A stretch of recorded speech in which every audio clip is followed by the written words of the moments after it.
rasa. Bismillahirrahmanirrahim. Sebenarnya saya Abdul Hadis bin Abdul Latif itu orang biasa tetapi sering bertanya kepada yang menidurkan. Namun segala yang akan dijalani itu selalu rasanya ada perasaan yang mengatur pada diri. Dan entah mengapa tiba-tiba bangun tidur sekitar jam 3 dengan mengucapkan rasa bersyukur kepada Allah Subhanahu wa Ta'ala. Lalu hati ini ada pertanyaan-pertanyaan sebagaimana perkataan di bawah ini. Apakah roh dan rasa itu adalah rahasia dari kun fayakun, yang menjadi dua kalimat syahadat? Ya Allah, hamba sungguh selalu ada sesuatu keanehan pada diri saya sendiri. Saya ingin menganalisa atau menjabarkan roh dan rasa, namun saya mencobanya dari kun fayakun karena kun fayakun itu perkataan Allah Subhanahu wa Ta'ala yang pertama kalinya menciptakan dengan perkataannya maka jadilah cahaya Nur Ahmad atau Muhammad. Untuk mempersingkatnya, ketika Adam dan Hawa pertama kali mengandung atas kehendak Allah lalu meniupkannya roh dan rasa serta ilmunya 99 asma kepada anak cucunya Adam dan Hawa dengan wujud tubuhnya itu dari awal hingga akhir zaman itu sama, namun ada pengecualian, itu pun atas kehendak Allah baik yang sempurna maupun yang kurang sempurna. Namun pemberian roh dan rasa sama ini khususnya untuk manusia yang diberi akal dan pemikiran. Tetapi mengenai jasadnya manusia tidak sembarangan, karena itu semuanya sebagai petunjuk guna bersujud dan untuk melakukan sholat, bahkan malaikat pun perintah untuk sujud kepada Adam. Kalau kita perhatikan melalui surat Al-Ghafir 40 ayat 57 artinya sesungguhnya penciptaan langit dan bumi itu lebih besar daripada penciptaan manusia, akan tetapi kebanyakan manusia tidak mengetahui. Namun saya Abdul Hadis bin Abdul Latif mudah-mudahan tidak salah kajian ini. Mengapa manusia itu tidak mengetahui? Ya karena menurut saya melalui Al-Quran Allah Subhanahu wa Ta'ala meniupkan 99 maha ketika manusia masih di dalam kandungannya seorang ibunya, di mana bahwa maha itu sebenarnya 100 maha, akan tetapi satu yang diberikan kepada manusia tetapi Allah diberikan kepada kelompok Dajjal, iblis, setan dan jin yang dekat dengan manusia lemah iman, karena mempunyai sifat yang satu itu adalah maha menyimpang dari ketentuan agama, maha sombong, maha pintar sendiri, serta maha membenarkan yang salah, dan lain-lain kejahatan Dajjal.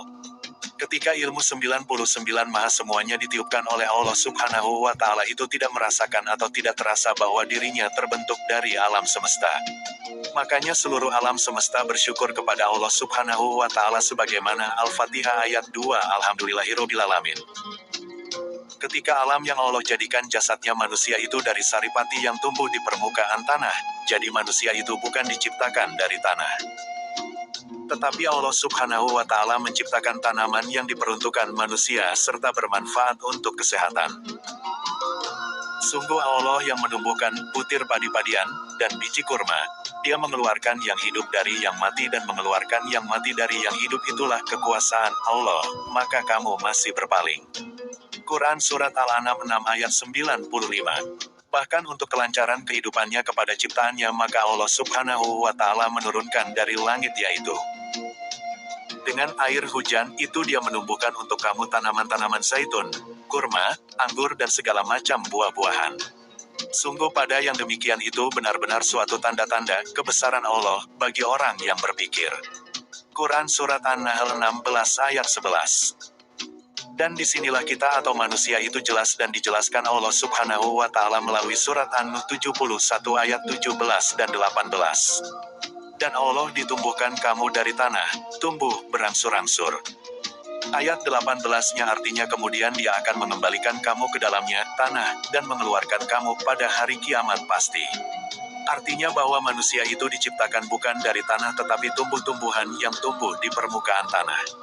Kita kembali dua kalimat syahadat dan roh dan rasa. Kita kaji dulu kalimat syahadat mengapa saya hubungkan dengan jasad manusia. Ini kembali pada mimpi dulu. Dalam mimpi itu ada suara tetapi saya tidak mendengar. Ya mungkin yang menerimanya itu telinga batin di mana ada yang mengatakan kun fayakun lalu ada yang menjawab siapa, kayaknya ada yang berkata kun fayakun, yaitu adalah aku. Kok sama cahayanya? Ya memang sama, tetapi engkau tidak dapat menciptakan sesuatu tetapi nanti dapat menciptakan sesuatu yang aku ciptakan di lain masanya. Lalu siapakah aku ini? Kau adalah Ahmad dan aku adalah Allah. Mengapa engkau ciptakan aku? Ya kau adalah pembantu atau pemimpin nantinya dan aku yang aku muliakan. Sekarang kembali kepada aku, apakah bisa tentu bagi aku tidak ada kesulitan? Lalu Allah Subhanahu wa Ta'ala menciptakan surga di mana sebagai penunggunya Adam dan Hawa dan Dajjal, di mana di surga segala kenikmatan itu telah tersedia. Namun Allah memperingatkan kepada Adam jangan mendekati pohon itu. Di mana yang namanya Dajjal tidak senang dengan Adam maka dibujuklah hingga Adam pun mencoba mendekati larangan Allah. Maka marahlah Allah maka dicabutlah rohnya Adam lalu Allah memasukkan rohnya Ahmad pada jasadnya Adam. Sedangkan yang namanya Hawa sendiri itu tetap sebagai manusia asal dari surga. Makanya kaum Hawa itu selalu merasa ingin disayangi dan dikagumi fisiknya oleh kaum lelaki.